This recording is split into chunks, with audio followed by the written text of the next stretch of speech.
outubro de 180. Rio Nilo, perto de Hermópolis. O luar reflete na água escura, enquanto o imperador Adriano segura a cabeça de Antino debaixo da superfície. O belo jovem para de lutar após 40 segundos. Após 90 segundos, as bolhas param de subir. Após 3 minutos, o corpo fica mole. Mas Adriano continua a segurá-lo, sussurrando encantamentos em línguas que antecediam Roma, esperando por algo que os sacerdotes egípcios prometeram que aconteceria no momento entre a morte e o que vem depois. Isso não é assassinato. Não exatamente. O mago sírio Potino garantiu-lhe que é transformação. O menino morrerá mortal e ressurgirá divino. Sua alma capturada no momento preciso da expiração durante o êxtase. Transferirá sua juventude para Adriano. O imperador ganhará décadas de vida e Antino ganhará adoração eterna. Todos se beneficiam, exceto Antino, cuja opinião nunca foi solicitada. A água ao redor do corpo começa a brilhar. Ou talvez seja apenas fosforescência perturbada pelo movimento. Adriano sente algo transferir-se da carne que esfria para a sua. Ou talvez seja apenas o prazer do assassinato disfarçado de misticismo. Quando ele finalmente solta o corpo, deixando-o flutuar rio abaixo, ele está convencido de que absorveu 20 anos de juventude. Os sacerdotes garantem-lhe que o ritual foi bem sucedido. Eles não ousariam sugerir o contrário. Em questão de horas, Adriano declara Antino um deus. Em questão de dias, uma cidade surge neste local. Em questão de meses, 2.000 estátuas são encomendadas. O império adorará um jovem cuja morte foi planejada por 18 meses, orquestrada através de religiões de mistério que transformaram assassinato em teologia. Mas o que torna esta cena notável é o seguinte. Isto não é Nero tocando lira enquanto Roma queima. Isto não é Calígula declarando guerra a Netuno.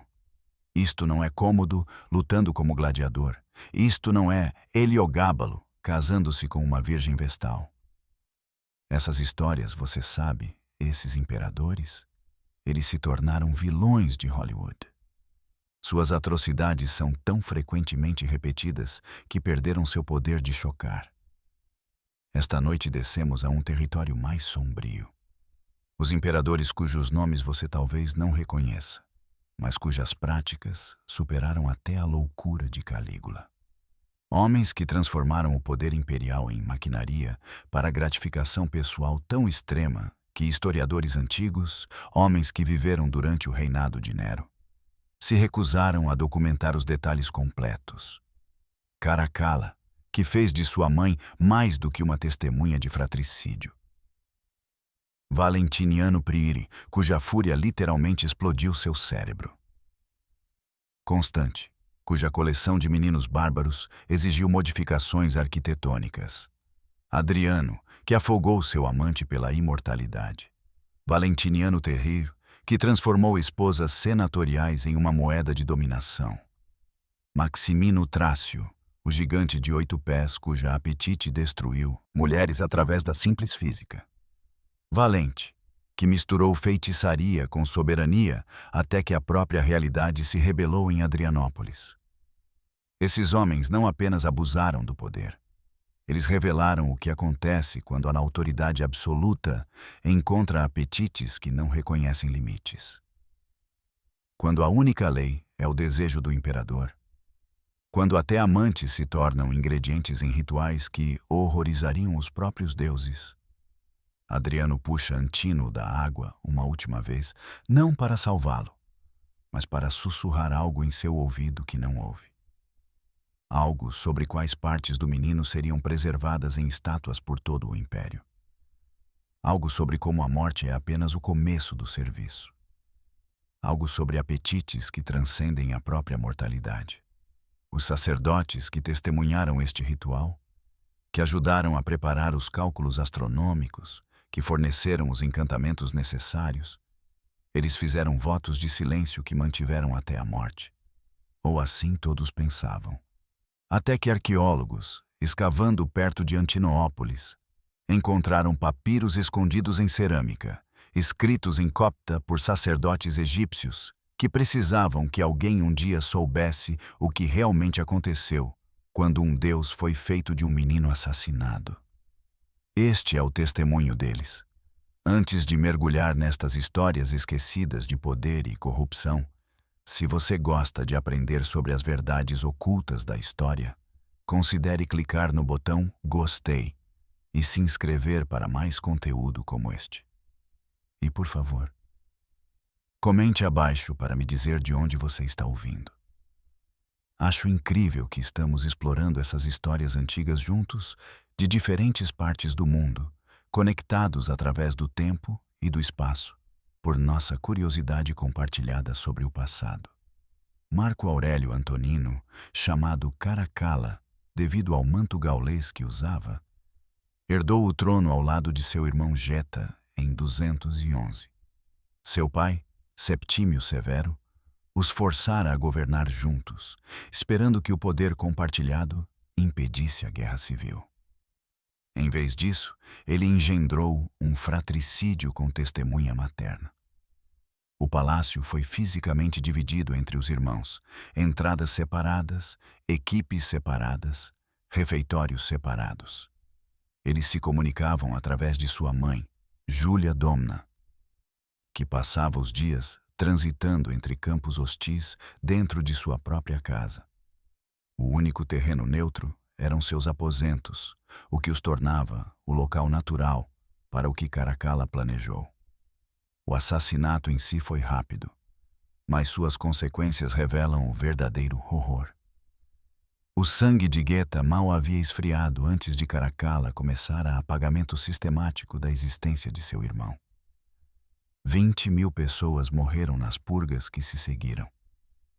Não apenas os apoiadores de Geta, mas qualquer um que já tivesse falado com ele gentilmente, olhado para ele favoravelmente ou falhado em celebrar sua morte com entusiasmo suficiente.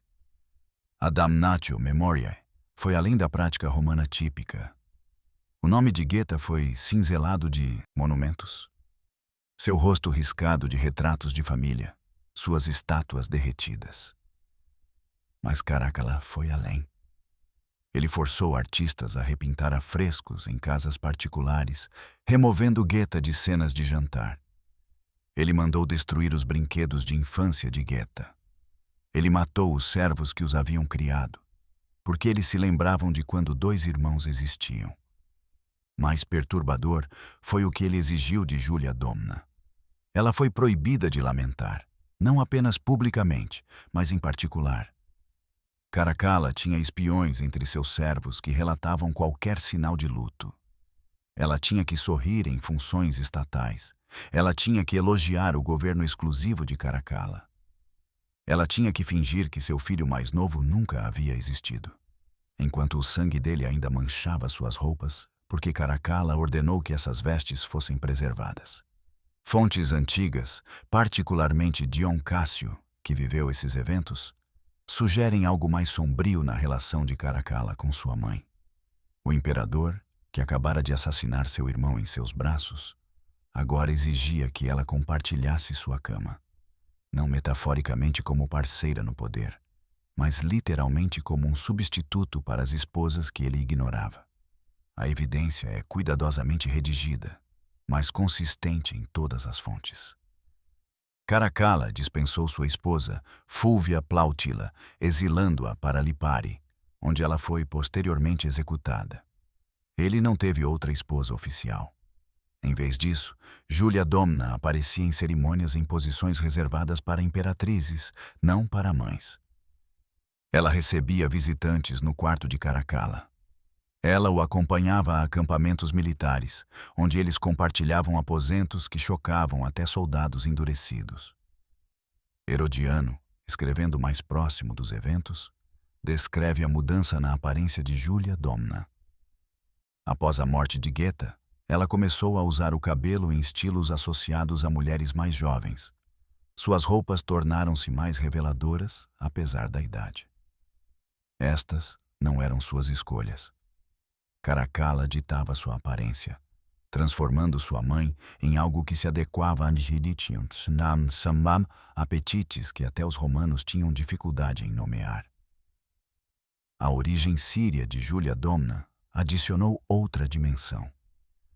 Caracalla tornou-se obcecado por mistérios orientais, particularmente aqueles que envolviam incesto divino. Ele apontava para casamentos faraônicos entre irmãos, costumes persas de manter as linhagens puras e mitos de deuses que se acasalavam com suas mães para criar novos mundos. Ele não estava tanto justificando suas ações quanto declarando-as sagradas. Escravos do palácio deixaram relatos, preservados em papiros egípcios, descrevendo sons do quarto imperial que sugeriam que o sofrimento de Júlia Domna ia além da tortura emocional. Eles a descrevem emergindo com hematomas que a maquiagem não conseguia esconder.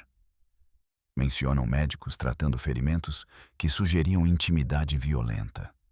Registram-na implorando a servos por ervas que prevenissem a gravidez ou a encerrassem se a prevenção falhasse. A imagem pública permaneceu composta.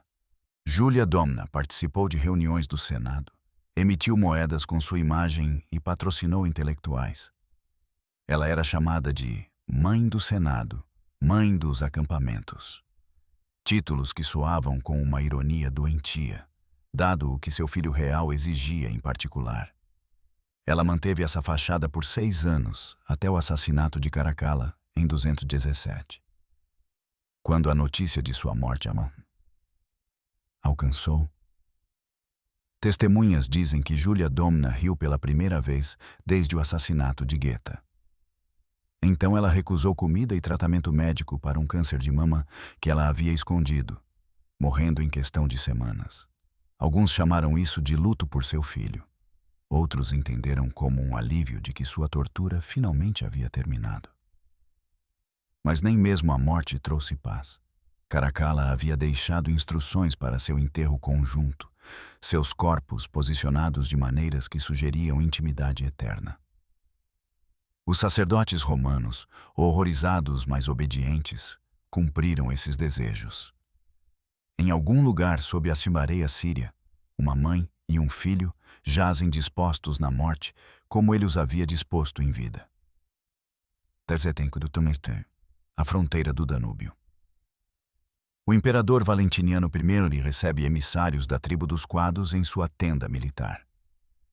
Eles vieram para negociar a paz, mas não sabem que estão prestes a testemunhar uma morte que historiadores médicos ainda estudam como um dos derrames mais violentos da história. Valentiniano começa calmamente, sua voz controlada enquanto lista as violações dos Quados ao tratado. Mas enquanto ele fala, observadores notam mudanças. Veias saltam em sua testa. Seu rosto muda de vermelho para roxo. Saliva voa com crescente velocidade. Suas palavras tornam-se menos coerentes, mais guturais, até que não são palavras, mas sons animais de fúria. Então ele literalmente explode. Vasos sanguíneos estouram em seu cérebro com tanta força que o sangue jorra de seu nariz, orelhas e, segundo alguns relatos, até de seus olhos.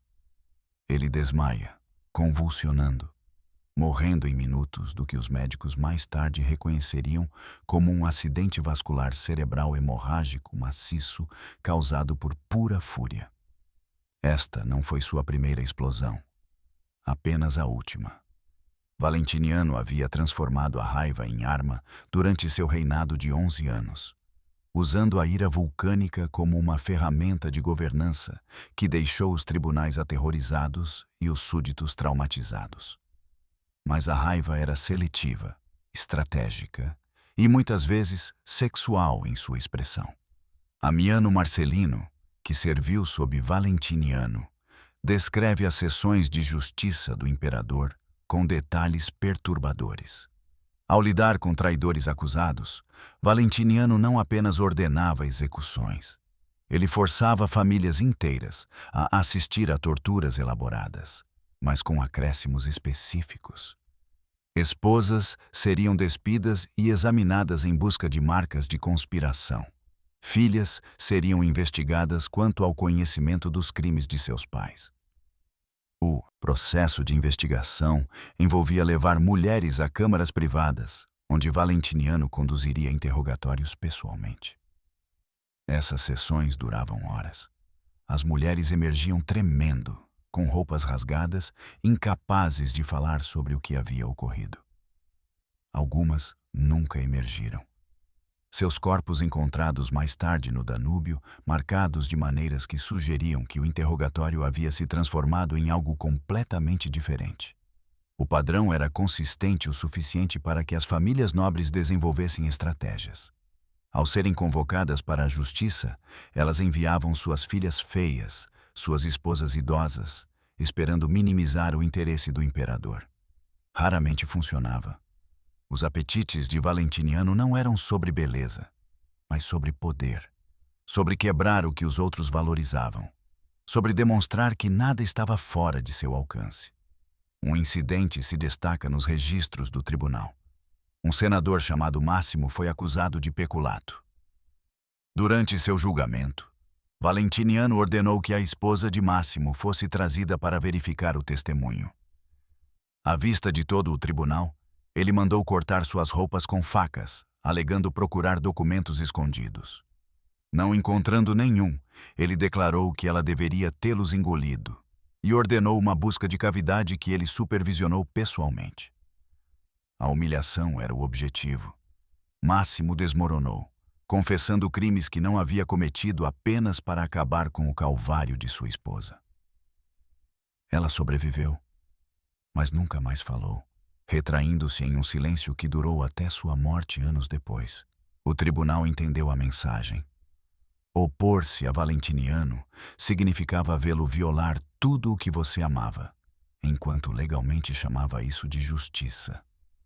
Sua relação com sua própria esposa, Justina, era igualmente perturbadora.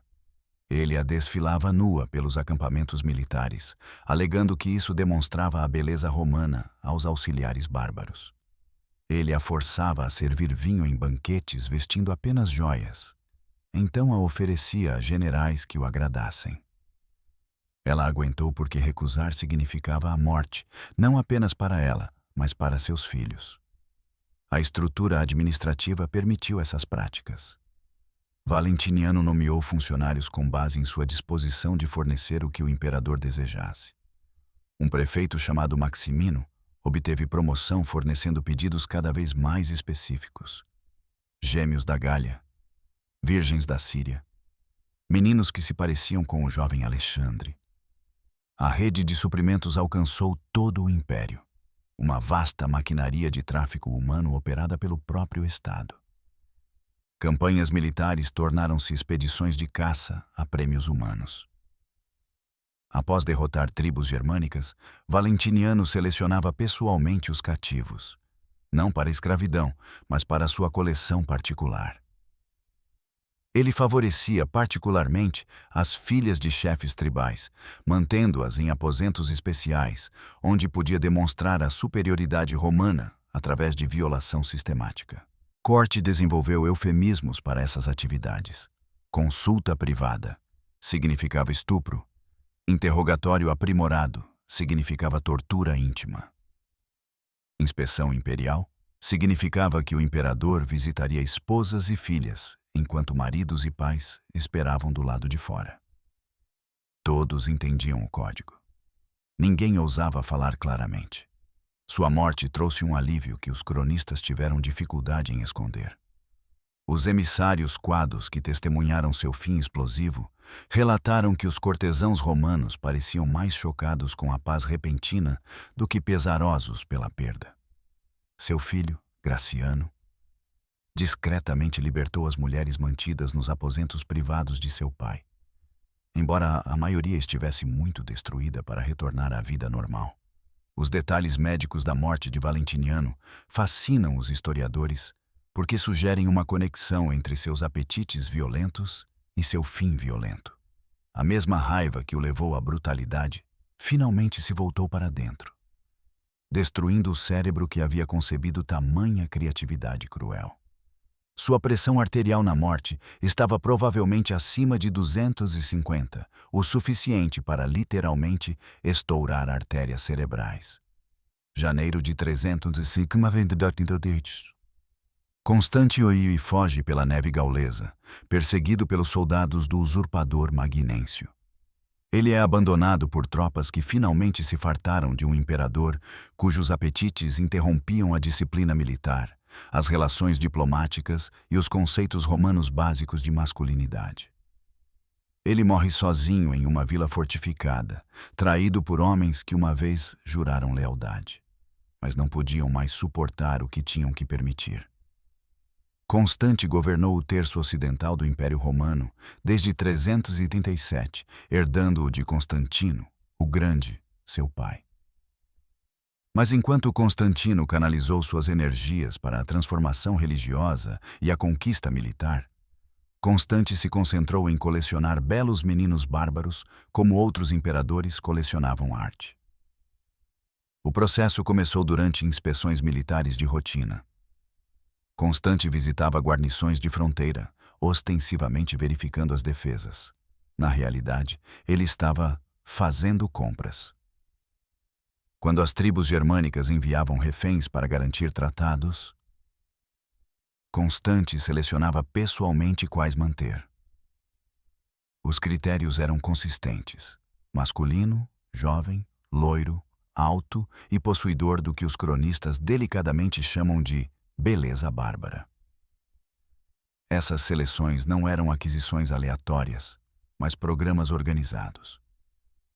Constante estabeleceu o que ele chamou de Banda Sagrada, nomeada após a unidade militar tebana de amantes masculinos emparelhados. Mas esta não era uma força de combate. Eram soldados ornamentais treinados em combate cerimonial que enfatizava a exibição física em vez da guerra real. A rotina diária na corte de Constante horrorizava os romanos tradicionais. O imperador se levantava ao meio-dia, tendo passado as manhãs em aposentos privados com seleções rotativas de sua coleção.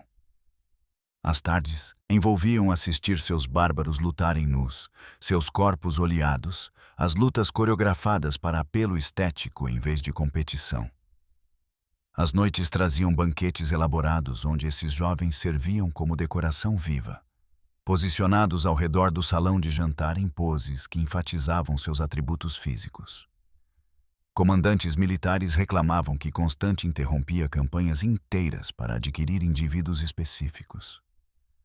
Durante negociações com os francos, ele avistou o filho do chefe, um jovem chamado Clodomiro, descrito como tendo cabelos como ouro fiado. Constante imediatamente reestruturou todo o tratado para incluir Clodomiro como refém, oferecendo concessões territoriais que enfraqueceram as fronteiras romanas apenas para adquirir um belo menino. O favoritismo demonstrado a esses bárbaros criou precedentes perigosos. Eles recebiam a cidadania romana sem serviço. Comandavam salários que excediam os de soldados veteranos. Usavam togas com bordas roxas, um privilégio da nobreza. Soldados romanos reais observavam meninos estrangeiros que nunca haviam lutado receber recompensas que legionários ganhavam através de décadas de combate.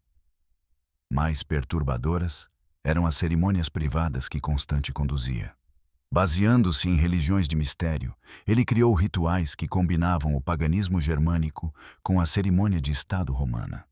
Estes envolviam reuniões à meia-noite em câmaras subterrâneas, onde meninos bárbaros eram iniciados em mistérios sagrados que pareciam consistir principalmente em atividades que violavam tanto a lei romana quanto o costume bárbaro. Um franco chamado Silvano, que mais tarde se tornou um general romano, deixou um relato codificado de seu tempo na coleção de Constante. Ele descreve ter 14 anos quando foi selecionado, passando 3 anos em condições que ele compara a um cativeiro caro. Ele foi ensinado latim, grego e técnicas físicas específicas que nada tinham a ver com linguagem. Ele aprendeu a antecipar os humores do imperador, a posicionar-se para uma visualização ideal, a demonstrar entusiasmo por atividades que a cultura germânica considerava uma abominação. O aparato administrativo que apoiava a coleção de Constante era vasto. Olheiros operavam ao longo de todas as fronteiras, identificando potenciais aquisições. Comerciantes eram pagos para relatar jovens bonitos em territórios bárbaros. Missões diplomáticas incluíam avaliações de meninos locais, ao lado de inteligência militar. A política externa do império inclinava-se cada vez mais para adquirir ornamentos humanos para a coleção do imperador. Algumas tribos bárbaras aprenderam a explorar essa fraqueza. Os Alamani desfilavam seus mais belos jovens durante as negociações, usando-os como moeda de troca.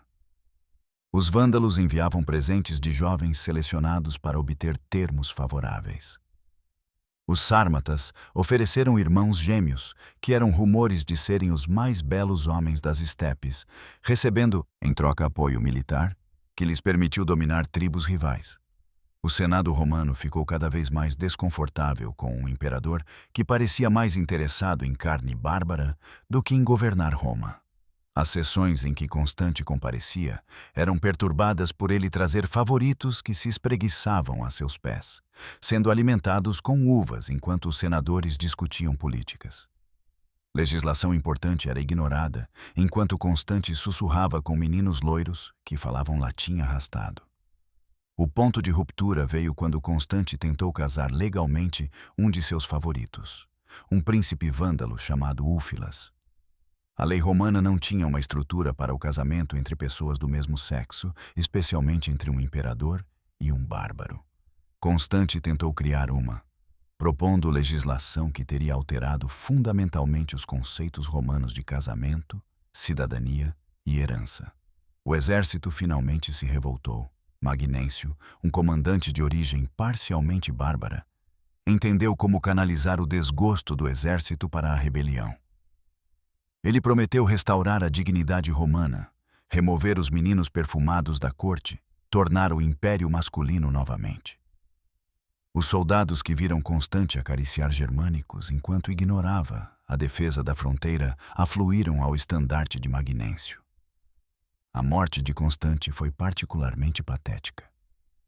Abandonado por seus belos bárbaros que fugiram ao primeiro sinal de perigo, ele morreu implorando por misericórdia aos soldados que uma vez o protegeram.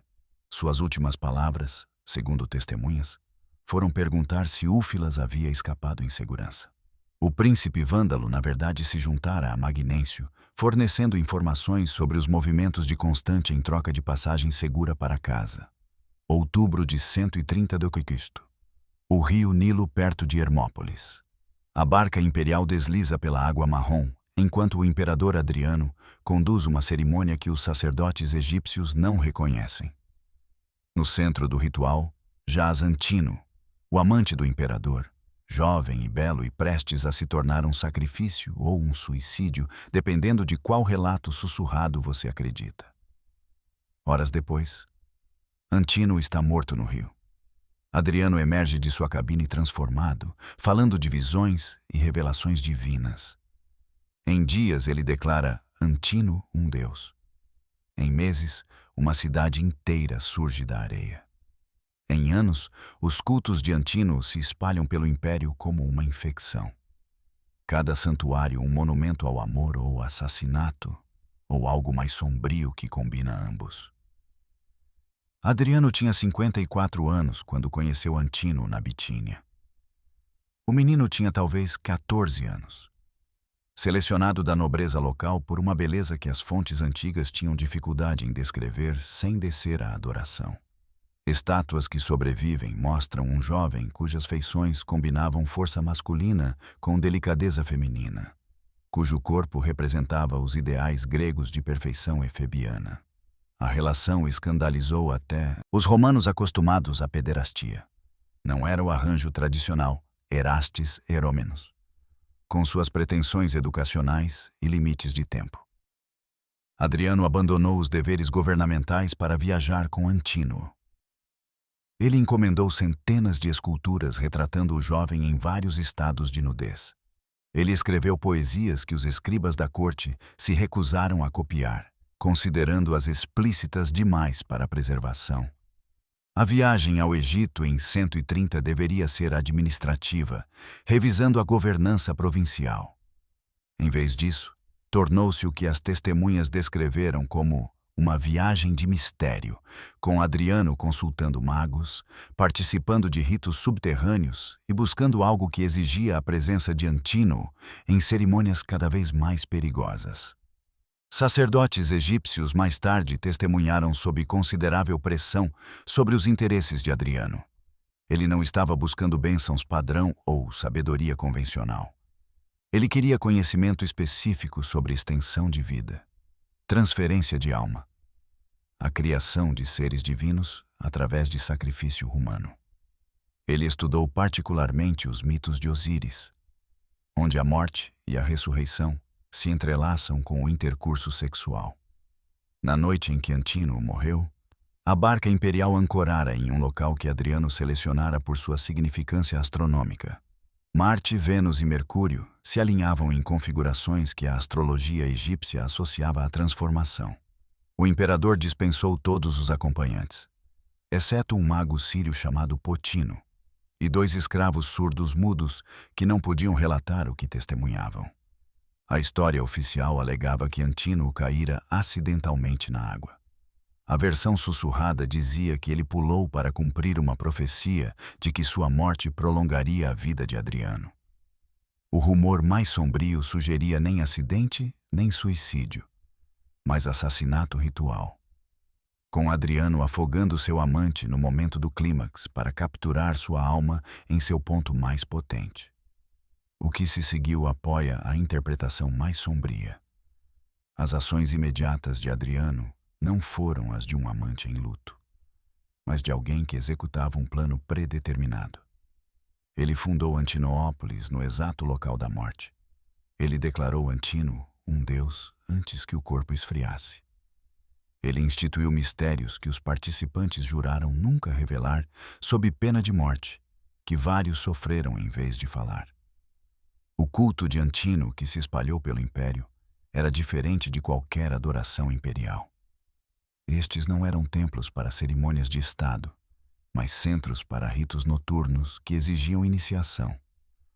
Os participantes falavam em experimentar a presença de Antino de maneiras que sugeriam mais do que metáfora. Eles descreviam visões do jovem que eram explícitas demais, encontros que deixavam marcas físicas, possessões que transformavam a personalidade. O próprio Adriano mudou após a morte de Antino, de maneiras que perturbaram os médicos da corte. Ele falava com vozes que não eram as suas, às vezes soando notavelmente como o jovem morto. Ele entrava em transes, onde realizava atos que sua mente consciente supostamente não conseguia lembrar. Ele envelheceu rapidamente, como se qualquer magia que ele tivesse tentado tivesse saído pela culatra, roubando anos em vez de concedê-los. O programa arquitetônico que Adriano lançou desafiou o senso econômico. Mais de 2.000 estátuas de Antino foram encomendadas, mais do que qualquer figura exceto Augusto. Templos surgiram em 30 cidades. Moedas com a imagem do menino inundaram os mercados monetários. Jogos celebrando sua divindade exigiram subsídios imperiais que sobrecarregaram os tesouros. Isso não era luto, mas algo mais obsessivo, mais desesperado. Como se Adriano estivesse tentando ressuscitar através do mármore o que ele havia destruído na carne. Cartas particulares que sobreviveram em monastérios egípcios sugerem que Adriano acreditava ter conseguido alguma forma de preservação. Ele escreve sobre conversas com Antino que ocorreram anos após o afogamento. Ele descreve encontros físicos que o deixaram exausto e marcado. Ele afirma que o espírito do menino residia em várias estátuas, movendo-se entre elas à vontade.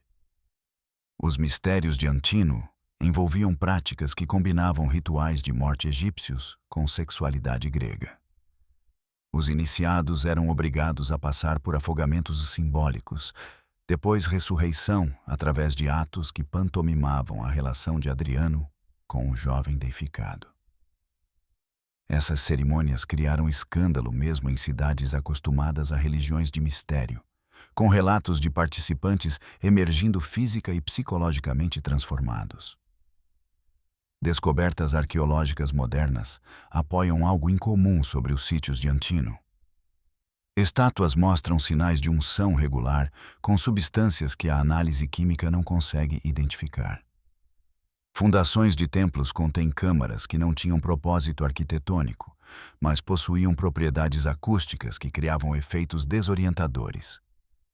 Locais de sepultura perto de templos de Antino mostram corpos posicionados de maneiras que sugerem morte ritual em vez de causas naturais.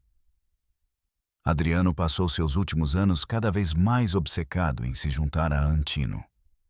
Ele consultou todo oráculo, mago e místico do império.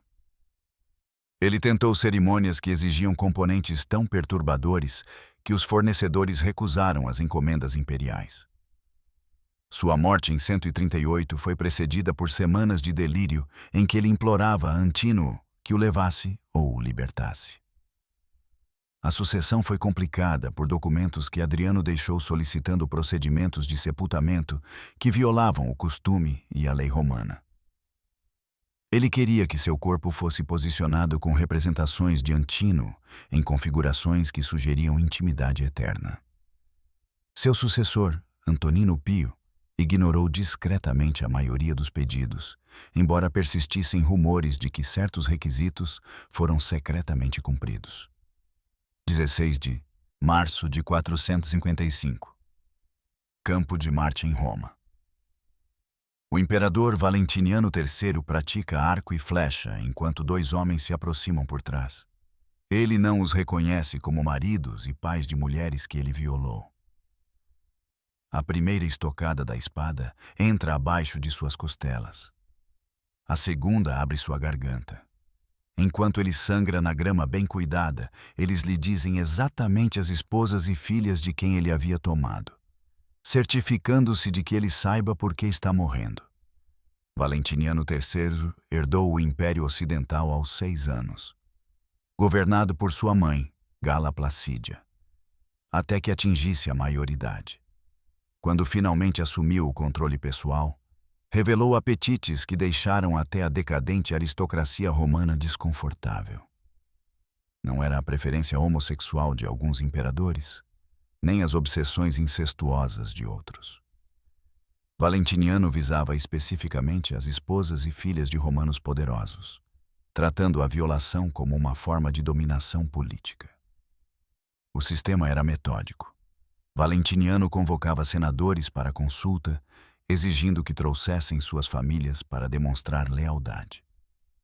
Durante as reuniões, ele separava esposas e filhas para audiências privadas, enquanto maridos e pais discutiam políticas. Essas audiências ocorriam em câmaras adjacentes às salas de reunião, perto o suficiente para que os sons passassem por paredes deliberadamente deixadas finas. A mensagem era explícita. Seu poder não significa nada. Sua família é minha. Suas mulheres são propriedade imperial. Senadores sentavam-se em discussões políticas enquanto ouviam o sofrimento de suas esposas através das paredes, forçados a manter a compostura ou enfrentar acusações de traição.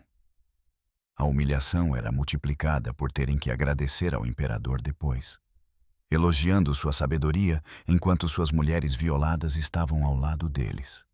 Petrônio Máximo, um senador cuja esposa Valentiniano havia convocado repetidamente, começou a documentar o padrão. Seu diário, escondido por séculos, registra datas, nomes e consequências. Algumas mulheres se mataram em vez de enfrentar repetidas convocações.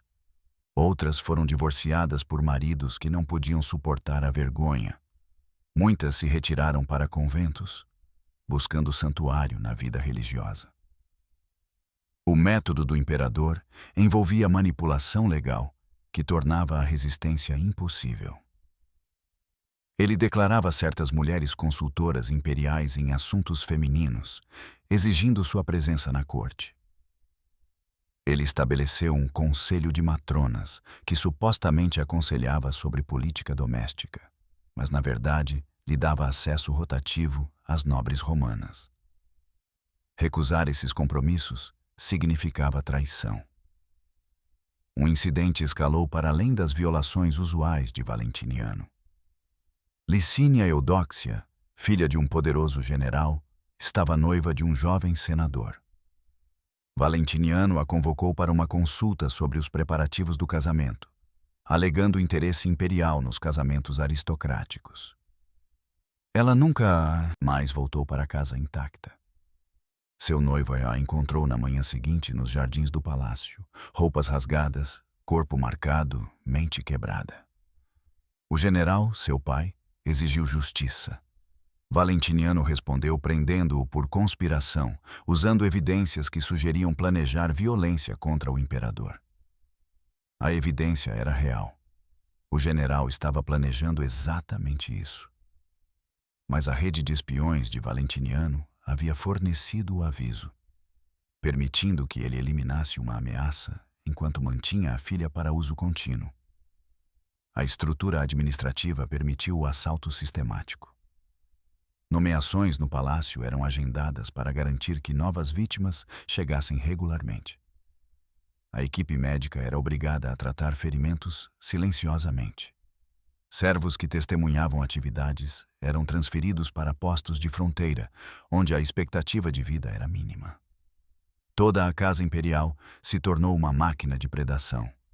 As relações exteriores sofreram à medida que a reputação de Valentiniano se espalhava. Chefes bárbaros se recusaram a enviar filhas como reféns diplomáticas. Reinos aliados não negociariam casamentos que exigissem mulheres visitando Roma. Até mesmo os pagamentos de tributos diminuíram à medida que os governantes temiam que as esposas de seus representantes pudessem chamar a atenção do imperador. O ponto de ruptura veio quando Valentiniano mirou na mulher errada. As fontes divergem se ela era a esposa de Máximo ou a filha de Heráclio, mas há consenso sobre o resultado. Os maridos e pais de mulheres violadas formaram uma conspiração que transcendeu as divisões políticas. Senadores que haviam sido inimigos uniram-se na humilhação compartilhada. O assassinato foi deliberadamente público e brutal. Eles queriam que Valentiniano sofresse como suas mulheres haviam sofrido. As 16 feridas encontradas em seu cadáver não eram aleatórias, mas direcionadas, cada uma representando uma mulher específica que ele havia violado. Os assassinos se revezavam anunciando nomes enquanto golpeavam. Isto por Lucila, isto por Marcela, isto por Cláudia. Após a morte de Valentiniano, documentos surgiram revelando a extensão total. Listas de mulheres convocadas, avaliadas por sua satisfação. Registros médicos de tratamentos necessários depois. Contas financeiras mostrando pagamentos a famílias pelo silêncio. A burocracia do estupro era mais horripilante do que incidentes individuais, mostrando violência íntima sistemática como política de Estado. Petrônio Máximo tornou-se brevemente imperador após a morte de Valentiniano, mas seu reinado durou apenas 77 dias. Ele havia participado do assassinato para vingar sua esposa, mas depois se casou com a viúva de Valentiniano, Eudóxia, forçando-a à mesma posição que seu marido havia forçado outras. Ela respondeu convidando os vândalos a saquear Roma, preferindo a conquista bárbara à contínua hipocrisia romana. O saque vândalo de 455, pouco depois da morte de Valentiniano, é frequentemente atribuído à fraqueza militar, mas fontes contemporâneas sugerem que foi mais pessoal. Eudóxia forneceu ao rei vândalo Genserico listas de senadores que haviam permitido as práticas de Valentiniano. Os vândalos visaram especificamente essas casas, levando suas mulheres como escravas, forçando os homens romanos a experimentar a impotência que haviam sofrido sob seu próprio imperador. 237 d.C.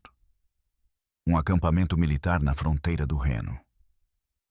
Maximino Trácio senta-se em um trono especialmente reforçado que ainda range sob seu peso. Diante dele, cativos germânicos são classificados para vários propósitos. Os guerreiros se tornarão auxiliares ou morrerão em arenas. As mulheres e crianças serão vendidas como escravas. Mas Maximino está selecionando para algo completamente diferente. Ele aponta para uma jovem, alta e forte, como as que sua tribo produz. Ela é levada à sua tenda. Ela emerge horas depois, se é que emerge, andando de maneiras que sugerem que sua pelvis foi danificada ao tentar acomodar uma anatomia nunca destinada a humanos normais. Maximino tinha mais de 2,40 metros de altura, segundo fontes antigas, com proporções que excediam a escala humana normal em todas as dimensões. Suas mãos podiam envolver o crânio de um homem. Sua força permitia-lhe esmagar armaduras com os dedos nus. Mas era seu apetite sexual que verdadeiramente horrorizava, exigindo modificações em móveis, arquitetura e vítimas para acomodar realidades físicas que beiravam o impossível. Ele ascendeu de camponês Trácios a imperador através de proeza militar e o simples fato de que ninguém podia desafiá-lo fisicamente. Em combate, ele agarrava inimigos pela cabeça e espremia até que os crânios rachassem. Na cama, dinâmicas semelhantes se aplicavam, com parceiras arriscando a morte pela pura tensão mecânica da tentativa de acasalamento. A logística da vida íntima de Maximino exigia aquisições especializadas. Mulheres normais, mesmo as dispostas, não conseguiam sobreviver a encontros sem danos significativos. Seus agentes procuravam tipos específicos, altas, robustas, com estruturas ósseas que pudessem suportar pressão. Mulheres germânicas e dacias eram preferidas, suas tribos produzindo indivíduos mais próximos de sua escala. Relatos médicos de médicos que trataram as consequências descrevem lesões tipicamente associadas a cercos de guerra, tecido rasgado que exigia reparo cirúrgico, quadris deslocados por posições que excediam os limites anatômicos, hemorragia interna de órgãos deslocados pela intrusão. Algumas mulheres morriam durante os encontros, seus corpos simplesmente falhando, sob estresses para os quais não foram projetados. A frustração do imperador, com essas limitações, levou a soluções cada vez mais extremas. Ele encomendou dispositivos, essencialmente estruturas mecânicas, que apoiavam e protegiam parceiras enquanto permitiam acesso. Ele experimentou substâncias que relaxariam músculos e aliviariam a dor. Ele buscou soluções mágicas de místicos orientais que afirmavam poder alterar a capacidade humana. Um relato descreve a tentativa de Maximino de acasalar com uma mulher chamada Cláudia, selecionada por sua altura e força incomuns. Ela foi preparada por semanas com exercícios especiais, suplementos dietéticos e alongamento gradual, usando implementos de tamanho crescente. O encontro em si exigiu 4 atendentes para posicioná-la e apoiá-la. Ela sobreviveu, mas nunca mais andou normalmente, passando os anos restantes em uma cadeira de rodas. A cultura do acampamento militar em torno de Maximino refletia seus apetites. Soldados competiam para encontrar mulheres que pudessem satisfazer seu imperador, tratando-o como outra forma de conquista. As tribos aprenderam a oferecer suas mulheres maiores como tributo, às vezes procriando especificamente para o tamanho, como gado. A desumanização era completa, com humanos tratados como problemas de engenharia para satisfazer a luxúria imperial. As aparições públicas exigiam coreografia cuidadosa para esconder as evidências. Mulheres que sobreviveram a encontros eram mantidas fora da vista até que a cura disfarçasse os danos. As que morriam eram relatadas como sofrendo de doença súbita. As famílias eram compensadas ou ameaçadas ao silêncio. Todo o império participava da farsa de que o óbvio não estava acontecendo. O impacto psicológico em Maximino foi profundo. Fontes antigas sugerem uma raiva crescente à medida que a satisfação física permanecia impossível. Ele destruía móveis após encontros fracassados. Ele executava servos que não conseguiam obter parceiras adequadas. Sua violência no campo de batalha e no quarto se fundiam em uma única expressão de poder frustrado. Alguns historiadores sugerem que o gigantismo de Maximino resultava de disfunção hipofisária, que teria causado desequilíbrios hormonais, afetando tanto o crescimento quanto a sexualidade. A endocrinologia moderna reconhece conexões entre o excesso de hormônio do crescimento e o aumento da libido.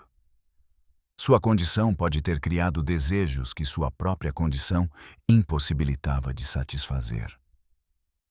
O custo econômico de manter os apetites de Maximino esgotou os recursos imperiais. Móveis especiais, cuidados médicos para as vítimas, redes de suprimentos e compensação para as famílias exigiam orçamentos que excediam os de pequenas províncias. Os soldados ressentiam os recursos dedicados às luxúrias impossíveis de seu imperador, enquanto eles careciam de suprimentos básicos. Sua morte em 238 veio de seus próprios soldados durante o cerco de Aquileia. Eles o mataram enquanto ele dormia, talvez a única vez em que estava vulnerável. Sua cabeça foi enviada a Roma em uma estaca, mas seu corpo exigiu transporte especial devido ao tamanho. Mesmo na morte, ele apresentava problemas logísticos que humanos normais não apresentavam. O rescaldo revelou vítimas ocultas. Mulheres de todo o império se apresentaram com histórias de encontros sobrevividos, mas nunca relatados. Crianças nascidas com tamanho incomum foram reconhecidas como sua prole, criando complicações genealógicas para as famílias. A extensão total de sua violência sexual emergiu apenas após o fim do medo de retribuição. Evidências arqueológicas apoiam os relatos textuais. Móveis reforçados encontrados em locais ocupados por Maximino mostram modificações consistentes com peso e estresse excessivos. Restos esqueléticos de mulheres do período mostram padrões de trauma que correspondem às lesões descritas. O registro físico valida o que parecia exagero como uma realidade subestimada. Verão de 376, Palácio Imperial de Constantinopla. O imperador Valente conduz uma cerimônia em câmaras que oficialmente não existem. A fumaça de ervas queimadas dificulta a respiração. As mulheres dispostas em posições rituais estão drogadas ou excelentemente treinadas para manter a imobilidade apesar do que está acontecendo com seus corpos. No centro, magos sírios prometem que estão abrindo portas para poderes que garantirão o reinado de Valente para sempre. Em vez disso, eles estão abrindo caminhos para Adrianópolis, onde a cavalaria gótica destruirá o exército romano oriental, e o próprio Valente em chamas que as testemunhas juram que queimaram mais intensamente do que o fogo normal. Valente governou o Império Oriental a partir de 364, herdando o poder de seu irmão, Valentiniano, que assumiu o Ocidente. Enquanto Valentiniano expressava a violência através da raiva e da luxúria, Valente a canalizava através do ocultismo, que transformou o palácio em um laboratório para experimentos que combinavam sexualidade com feitiçaria. O envolvimento inicial era defensivo. Valente temia ataques mágicos de rivais, consultando especialistas em proteção. Mas a proteção tornou-se ofensa, a defesa tornou-se desejo, e logo o imperador estava realizando rituais que exigiam componentes que escritores antigos se recusavam a especificar, chamando-os de necessidades indizíveis que violavam tanto a lei divina quanto a natural. Amiano Marcelino, nossa fonte primária, descreve julgamentos constantes por magia em Constantinopla, mas estas não eram perseguições de feiticeiros. Eram eliminações de competição. Valente queria um monopólio sobre o poder mágico, executando qualquer um que pudesse possuir o conhecimento que ele desejava ou habilidades que ameaçassem suas próprias práticas em desenvolvimento. O pessoal que Valente reuniu desafiava as estruturas de autoridade romanas tradicionais. necromantes egípcios que alegavam comunicação com os mortos, magos persas que prometiam poder sobre as mentes, bruxas trácias que conheciam ervas que podiam alterar a consciência, prostitutas de templos sírias que praticavam rituais sagrados que supostamente canalizavam energias divinas. O palácio tornou-se um ponto de convergência para todas as tradições proibidas do império. As cerimônias em si exigiam componentes específicos que as redes de suprimentos tinham dificuldade em fornecer. Sangue virgem retirado no momento da defloração, fluido menstrual de mulheres que experimentavam a primeira menstruação, secreções coletadas durante orgias rituais cronometradas a eventos astronômicos. Componentes que exigiam uma infraestrutura elaborada para obter e preservar. As mulheres envolvidas nesses rituais ocupavam posições estranhas entre vítima e participante. Algumas eram claramente coagidas, levadas a cerimônias contra sua vontade. Outras pareciam genuinamente devotadas a práticas que prometiam transcendência através da carne. Muitas existiam em estados quimicamente alterados que tornavam o consentimento sem sentido. Suas mentes remodeladas por substâncias que removiam a inibição e implantavam sugestões.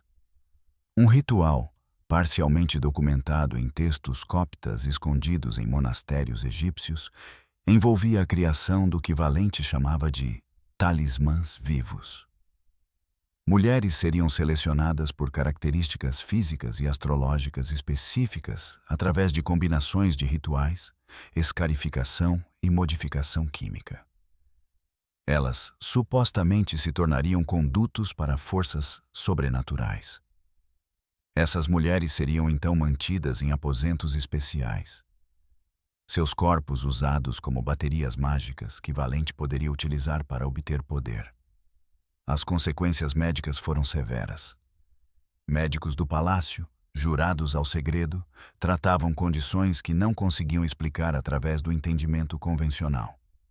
Mulheres envelheciam décadas em meses. Cabelos ficavam brancos da noite para o dia. Algumas desenvolviam habilidades que pareciam genuinamente sobrenaturais, prevendo mortes, vendo eventos distantes, falando línguas que nunca haviam aprendido. Outras simplesmente enlouqueciam, suas mentes estilhaçadas por experiências que excediam a capacidade de processamento humano. As implicações políticas foram igualmente perturbadoras. Valente usou inteligência obtida magicamente para purgar oponentes antes que agissem. Ele saberia sobre conspirações por meios que aterrorizavam os romanos racionais. Senadores descobririam seus pensamentos secretos expostos, suas conversas privadas repetidas, seus desejos ocultos usados para controle. As relações exteriores incorporaram a guerra mágica. Antes de se encontrar com chefes góticos, Valente conduzia rituais destinados a influenciar suas mentes. Embaixadores relataram sentir compulsões que não conseguiam explicar, concordando com termos que não haviam pretendido e experimentando atrações pelo imperador que violavam suas preferências.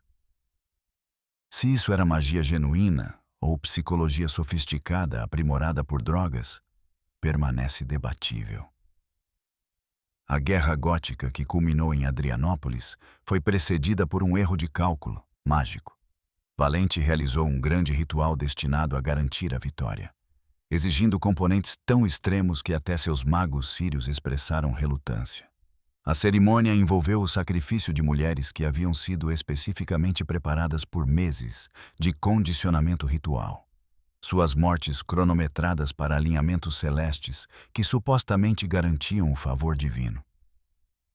Em vez disso, algo deu errado. Testemunhas descrevem fenômenos antinaturais durante o ritual. Temperaturas caindo apesar do calor do verão, sombras movendo-se independentemente das fontes de luz, sons que não poderiam ter vindo de gargantas humanas. Valente emergiu da cerimônia transformado, falando sobre visões de sua própria morte por fogo, mas compelido a marchar em direção a ela de qualquer maneira. Em Adrianópolis, em 9 de agosto de 378, Valente morreu em chamas quando os godos incendiaram uma fazenda onde ele havia se refugiado. Testemunhas relataram que o fogo se comportou estranhamente, queimando mais quente do que a madeira deveria produzir, consumindo o corpo do imperador tão completamente que nenhum resto foi encontrado. Alguns sugeriram que esta era a proteção mágica agindo de forma inversa. As forças que ele havia cultivado se voltando contra seu invocador. Após sua morte, as câmaras do palácio, onde os rituais ocorriam, foram seladas e depois demolidas. Trabalhadores relataram encontrar altares manchados com substâncias que desafiavam a identificação. Inscrições nas paredes em línguas que antecediam a escrita conhecida. E modificações arquitetônicas que não serviam a nenhum propósito racional. Tudo foi destruído sob ordens de Teodósio, sucessor de Valente, que instituiu uma agressiva ortodoxia cristã, em parte para purificar a contaminação mágica. Olhe para eles. 7 imperadores ao longo de 4 séculos, cada um transformando a autoridade imperial em maquinaria para gratificação pessoal. Caracalla nos braços ensanguentados de sua mãe. Valentiniano I explodindo de raiva. Constante colecionando beleza bárbara. Adriano afogando seu amante pela imortalidade. Valentiniano III violando sistematicamente esposas senatoriais.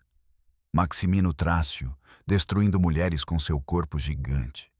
Valente misturando feitiçaria com sexualidade até que Adrianópolis o queimasse vivo. Estas não foram aberrações. Foram revelações do que o poder absoluto realmente significa quando as restrições desaparecem.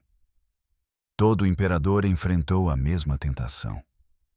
Quando você pode ter qualquer coisa, quando ninguém pode recusá-lo, quando até a família se torna propriedade, que limites permanecem? Para esses 7, a resposta foi nenhum. A infraestrutura que permitiu suas práticas revela mais do que desvios individuais. O Império Romano mantinha redes de suprimento que podiam satisfazer qualquer desejo. Estruturas administrativas que ocultavam qualquer crime. Profissionais médicos que tratavam qualquer consequência. Sistemas legais que justificavam qualquer violação. Isso não era mal pessoal, mas capacidade institucional para abuso infinito. Cada imperador empurrou os limites mais longe do que seus predecessores. Caracalla tornou o incesto imperial. Valentiniano I tornou o estupro judicial. Constante transformou a pederastia em política. Adriano tornou o assassinato divino. Valentiniano III estabeleceu que o estupro sistemático poderia ser política administrativa. Maximino Trácio encarnou a impossibilidade física da satisfação quando o poder excedia a escala humana. Valente combinou soberania com feitiçaria até que a própria realidade se rebelou. Juntos, eles formam um padrão que transcende a patologia individual. Eles revelam a lógica do poder absoluto. Quando nada é proibido, tudo se torna obrigatório. Quando a restrição desaparece, o apetite se expande infinitamente. Quando humanos se tornam deuses, eles se comportam como demônios. As vítimas contavam aos milhares, possivelmente dezenas de milhares. Não apenas aqueles diretamente violados, mas famílias destruídas, linhagens encerradas, mentes estilhaçadas por testemunhar ou sobreviver à atenção imperial. Cada imperador deixou um rastro de danos que se espalhou por gerações. Crianças que herdaram traumas, comunidades que aprenderam o silêncio, culturas que internalizaram a subjugação. A cumplicidade foi mais profunda do que facilitadores e procuradores. Toda a elite romana participou através do silêncio, da provisão, do fingimento de não ver o que era óbvio.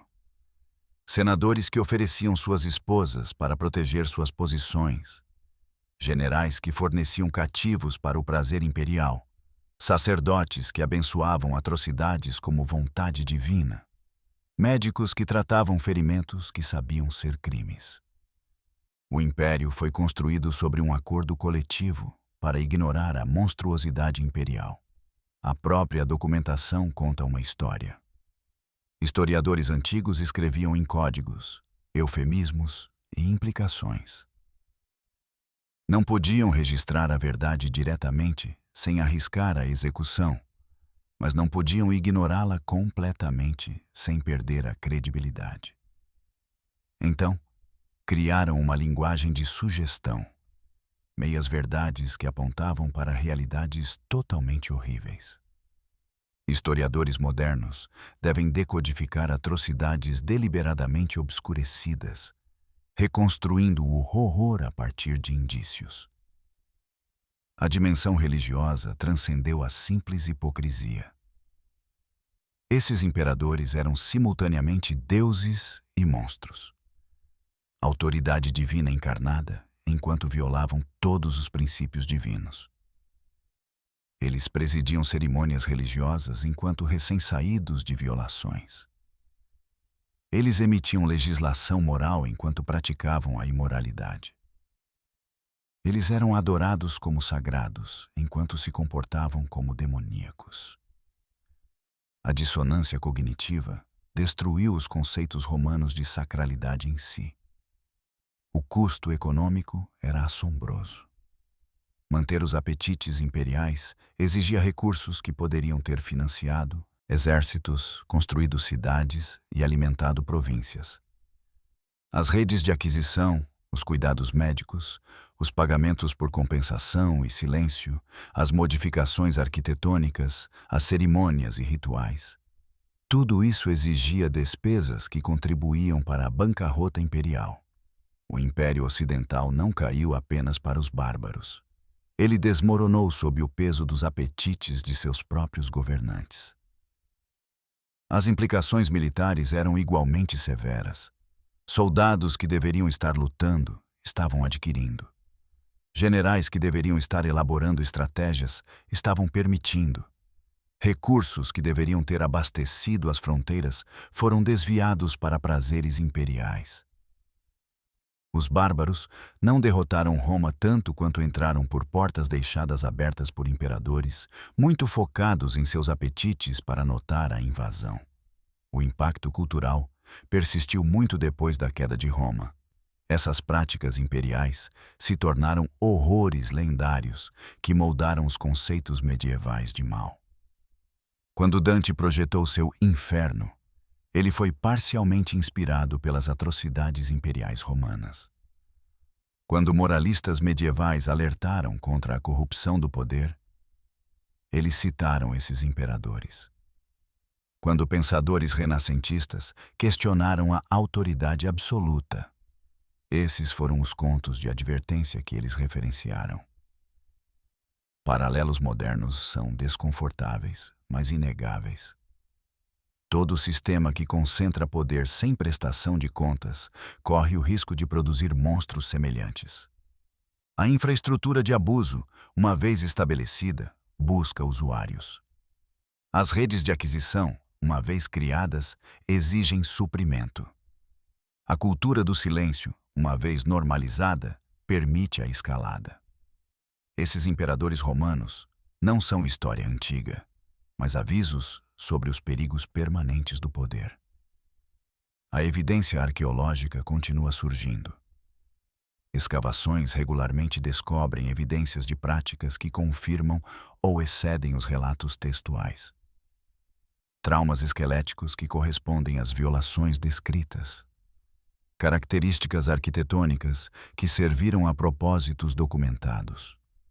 Resíduos químicos que confirmam substâncias relatadas. O registro físico valida o que parecia exagero, sugerindo que a realidade era pior do que a retórica. Eles nasceram no horror. Os filhos desses imperadores, a prole de suas vítimas, as gerações que herdaram traumas embutidos em seus ossos.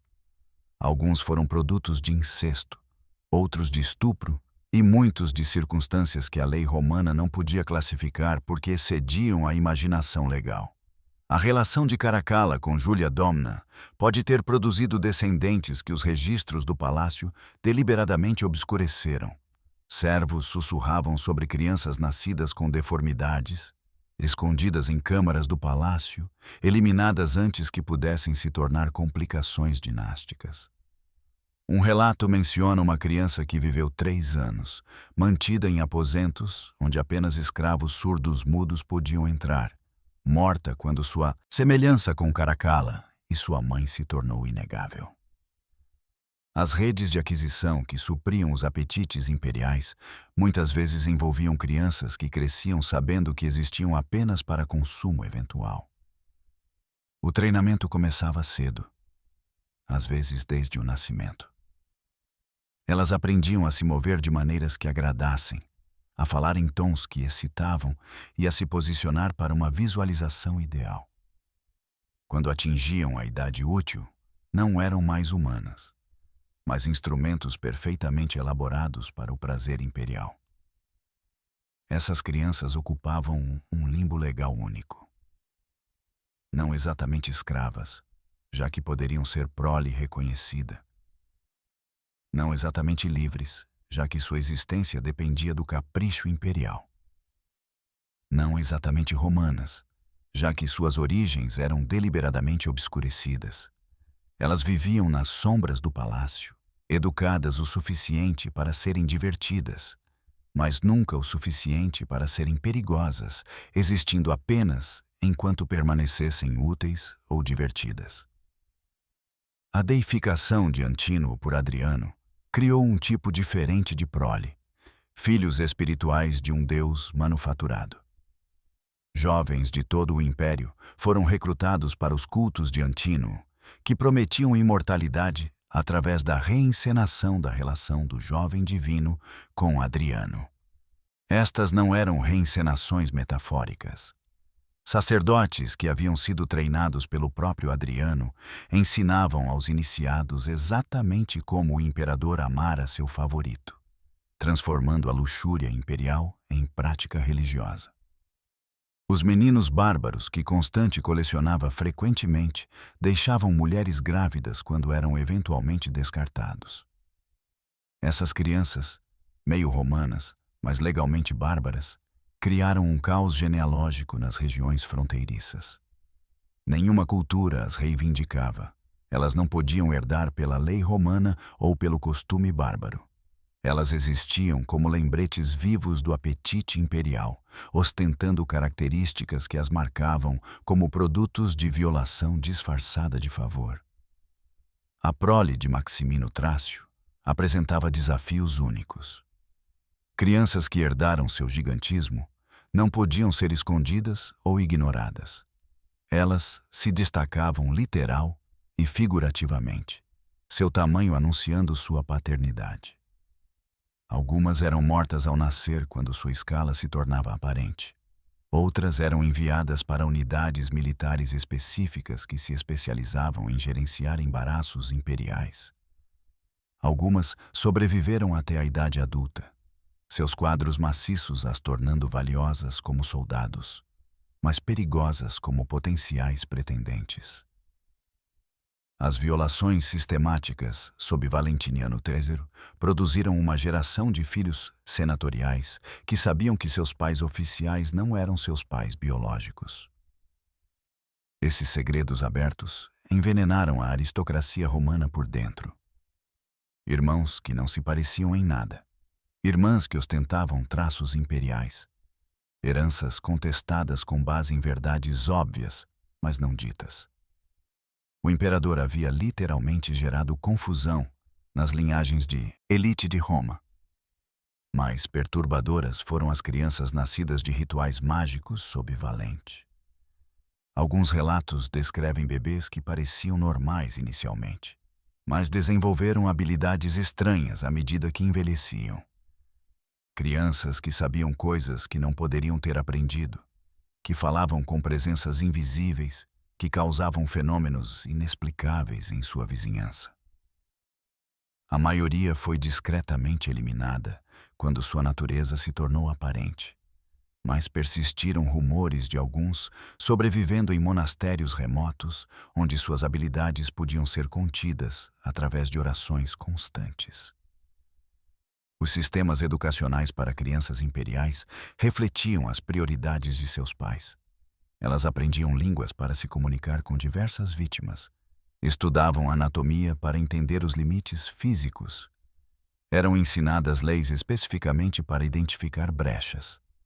Seu currículo as preparava não para a governança, mas para a gratificação, criando gerações de governantes que viam o império como um aparato para o apetite. Algumas crianças tentaram quebrar padrões. Marco Aurélio Antonino, filho de Caracalla, embora possivelmente também neto se os rumores sobre Júlia Dómina fossem verdadeiros, tentou reformas durante seu breve reinado como Heliogábalo. Mas suas soluções envolviam diferentes expressões da mesma sexualidade excessiva, sugerindo que o trauma apenas havia mutado em vez de curado. Ele foi morto aos 18 anos, seu corpo jogado no Tibre, apagado como seu pai havia apagado seu tio. Outros abraçaram plenamente sua herança. Competiram para exceder as atrocidades de seus pais, vendo o comportamento extremo como um direito de nascença e uma obrigação. Estabeleceram dinastias de degeneração, onde cada geração tentava superar as violações anteriores. Essas linhagens não morreram naturalmente, mas tiveram que ser sistematicamente eliminadas através do assassinato, muitas vezes por seus próprios guardas, que não podiam suportar mais uma geração de monstros imperiais. As filhas enfrentaram desafios únicos. Elas sabiam o que as mulheres imperiais suportavam, tendo testemunhado ou experimentado elas mesmas. Algumas se tornaram algozes, tendo aprendido que o poder significava infligir o que haviam sofrido. Outras se retiraram para uma vida religiosa tão extrema que sugeria tentativas de expiar pecados que não haviam cometido, mas que haviam herdado pelo sangue. O conhecimento médico acumulado, a partir do tratamento da prole imperial, foi preservado em textos que sobreviveram em bibliotecas bizantinas.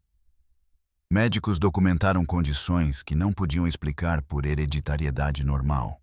Crianças que envelheciam rapidamente, como se seus corpos estivessem queimando a força vital. Outras que pareciam congeladas na infância, apesar do avanço dos anos. Variações anatômicas que sugeriam que sua concepção havia envolvido forças além da biologia normal. A questão das almas assombrava a teologia romana. Crianças concebidas através de violação, incesto ou feitiçaria possuíam almas normais? Podiam alcançar a salvação? Eram humanas ou algo mais usando forma humana? Essas perguntas não eram acadêmicas para as próprias crianças, que cresceram sabendo que sua existência levantava problemas teológicos que nenhuma doutrina abordava adequadamente. Os sistemas de adoção que gerenciavam os bastardos imperiais criaram redes de influência oculta. Famílias que criaram filhos não reconhecidos de imperadores ganhavam poder sutil através de conexões implícitas. Podiam insinuar segredos, sugerir influências e alavancar possibilidades. O império estava repleto dessas dinastias sombrias, linhagens que oficialmente não existiam, mas que na prática moldavam a política. Algumas crianças simplesmente desapareceram. Enviadas para guarnições de fronteira que não existiam em mapas oficiais, confinadas em monastérios que faziam votos de silêncio tão absolutos que não confirmariam sua própria existência, eliminadas por métodos que não deixavam vestígios. O Império havia aperfeiçoado técnicas para fazer pessoas desaparecerem tão completamente que nem mesmo sua ausência era notada. 11 de fevereiro de 211 d.C. Retornemos àquele quarto onde Júlia Dómina segura o cadáver de Geta, que esfria enquanto Caracalla observa com uma satisfação que nada tem a ver com vitória política. O sangue que se acumula nos pisos de mármore nunca se lavaria completamente. Servos esfregariam por dias, mas a mancha permaneceria, fraca, mas visível, uma sombra que escurecia em certas luzes. Essa mancha se espalhou por todo o império, infiltrando-se nas fundações, contaminando tudo o que foi construído sobre ela. Todo imperador que se seguiu pisou em pisos marcados pelas atrocidades de seus predecessores. Todo o palácio continha cômodos onde atos indizíveis haviam ocorrido. Todo o trono trazia impressões invisíveis de monstros que o ocuparam. O império não apenas tolerou esses horrores, ele foi construído a partir deles. 455 D2 Valentiniano III sangra até a morte, enquanto seus assassinos recitam os nomes de suas esposas. O sangue se mistura com o solo que absorveu séculos de violência semelhante. A grama que ali cresce será excepcionalmente escura, alimentada pela corrupção imperial que saturou a própria terra. Roma ainda não caiu, mas suas fundações apodrecem por dentro, enfraquecidas por governantes que consumiram o império que deveriam proteger. 378 d.C. Valente queima em Adrianópolis em chamas que testemunhas juram serem sobrenaturais. O fogo que o consome parece faminto, como se estivesse cobrando o pagamento por poderes invocados através de rituais que violaram a ordem natural. Suas cinzas se espalham em ventos que as levam por territórios que em breve pertencerão a godos, vândalos e hunos. O Império Ocidental tem menos de um século restante. O Império Oriental continuará por mais 1000 anos, mas nunca mais produzirá imperadores de tamanha monstruosidade espetacular. Estes não foram os monstros famosos, nem Nero nem Calígula, cujos nomes se tornaram sinônimos de excesso. Estes foram os esquecidos, os imperadores cujas atrocidades eram muito específicas, muito perturbadoras, muito reveladoras do que o poder imperial realmente significava. Suas histórias foram suprimidas não porque eram falsas, mas porque eram verdadeiras de maneiras que ameaçavam todo o conceito de autoridade legítima. Caracalla mostrou que a família não era barreira para o apetite imperial. Valentiniano I demonstrou que a lei era meramente violação formalizada. Constante revelou que o poder militar servia principalmente para procurar prazer. Adriano provou que amor e assassinato eram compatíveis, até complementares. Valentiniano III estabeleceu que o estupro sistemático podia ser política administrativa. Maximino Trácio encarnou a impossibilidade física da satisfação quando o poder excedia a escala humana. Valente combinou soberania com feitiçaria até que a própria realidade se rebelou. Juntos, eles formam um padrão que transcende a patologia individual. Eles revelam a lógica do poder absoluto. Quando nada é proibido, tudo se torna obrigatório. Quando a restrição desaparece, o apetite se expande infinitamente.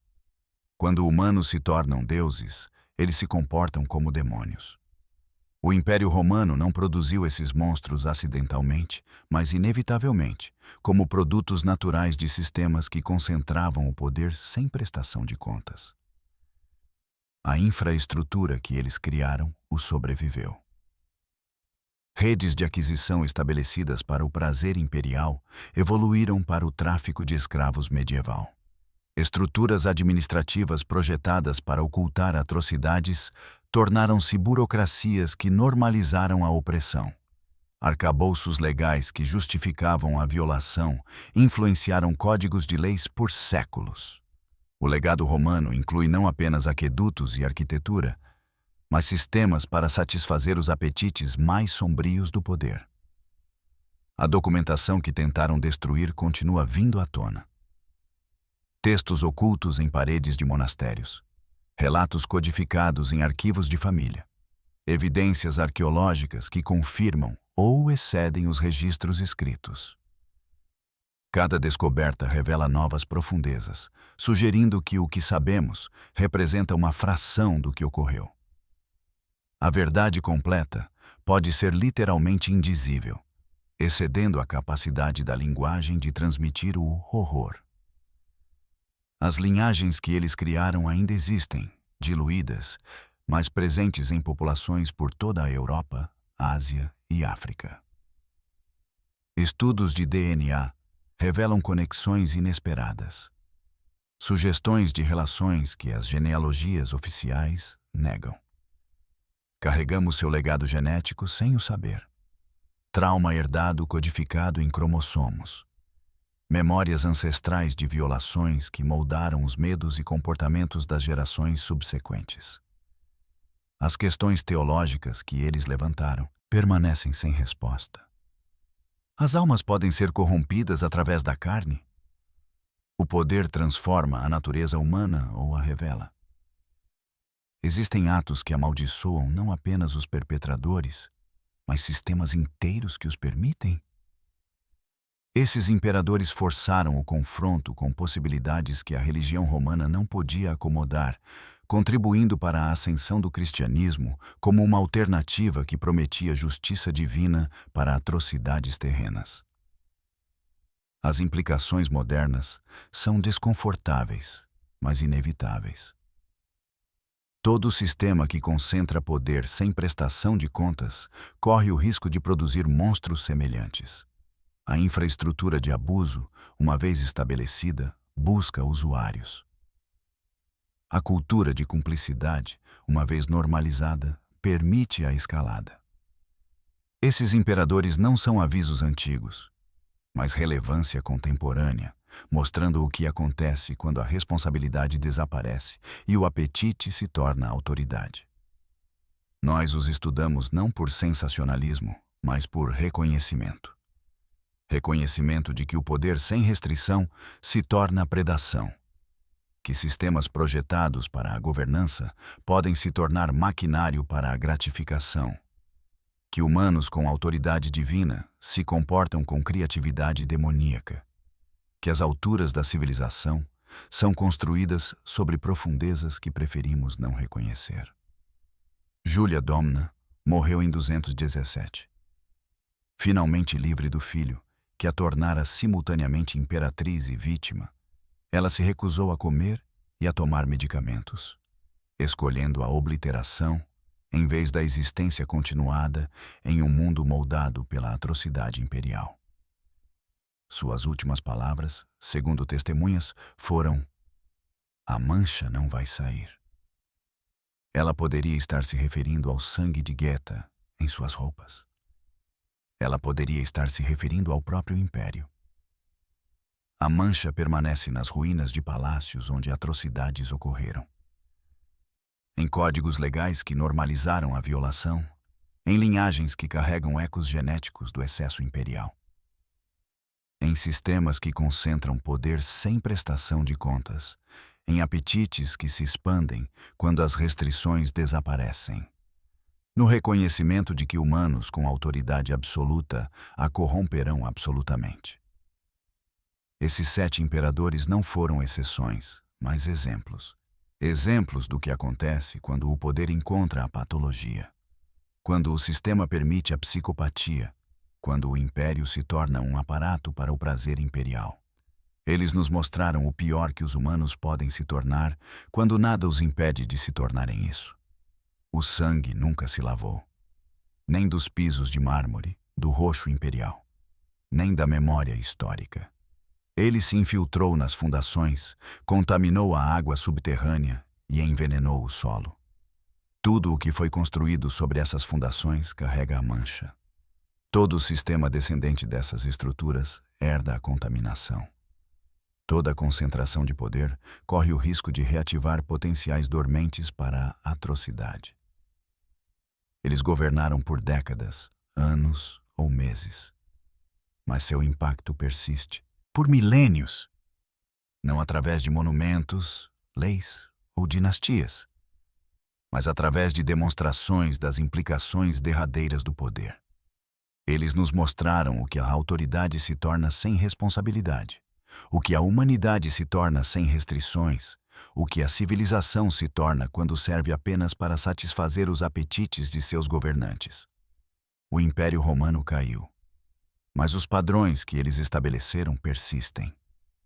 Em todo sistema que concentra poder, em toda estrutura que permite o abuso, em toda cultura que normaliza a cumplicidade, em todo silêncio que permite a escalada, eles se foram. Mas não estão ausentes, mortos, mas não partidos, enterrados, mas não apagados. O roxo imperial foi aposentado após a queda de Roma, a cor muito associada à atrocidade para continuar. Mas o roxo era apenas um corante. A verdadeira mancha era mais profunda, permanente, espalhando-se por sistemas que herdaram conceitos romanos de autoridade sem as restrições romanas ao seu exercício. Ainda carregamos essa mancha, invisível, mas presente, vergonha herdada por atrocidades que não cometemos, mas das quais nossa civilização descende. Caracalla observa seu irmão morrer nos braços de sua mãe e não sente nada além de satisfação. Valentiniano I explode de raiva que finalmente se voltou para dentro. Constante foge pela neve de soldados desgostosos com suas coleções. Adriano afoga seu amante por uma divindade que existe apenas em mármore. Valentiniano III sangra até a morte, enquanto os nomes de suas vítimas ecoam pelo campo de Marte. Maximino Trácio morre em sua tenda, grande demais para uma morte humana normal. Valente arde em chamas que podem ter sido sobrenaturais ou podem ter sido justiça. Eles se foram, mas o que revelaram sobre o poder permanece. A capacidade de monstruosidade que a autoridade permite, a infraestrutura de atrocidade que os sistemas criam, o potencial humano para o horror quando as restrições desaparecem. Eles não foram os piores porque não foram os últimos. A mancha ainda se espalha. O sangue nunca seca. O padrão persiste. O poder corrompe absoluta, infinita, eternamente. Como era no princípio, agora e sempre será, sem fim. A menos que nos lembremos do que eles nos mostraram, a menos que reconheçamos o que eles revelaram, a menos que entendamos o que eles nos alertam que permanece possível, sempre possível, para sempre possível. Onde quer que o poder se concentre sem responsabilidade, onde quer que o apetite se torne autoridade, onde quer que os humanos se tornem deuses. A lição se escreve em sangue que não se lavará. O poder absoluto não apenas corrompe absolutamente. Ele revela absolutamente a corrupção que sempre existiu, esperando permissão para se manifestar. Esses 7 imperadores deram-lhe permissão. Quem lhe dá permissão agora? Se este vislumbre da escuridão oculta da história o deixou querendo descobrir mais verdades enterradas, preparei outra jornada pelas sombras do passado que você não vai querer perder. Clique no vídeo que aparece na sua tela agora para descobrir outro capítulo chocante que a história tentou apagar. E se você achou esta exploração tão fascinante quanto eu, clique no botão de inscrição para que possamos continuar descascando as camadas da história juntos.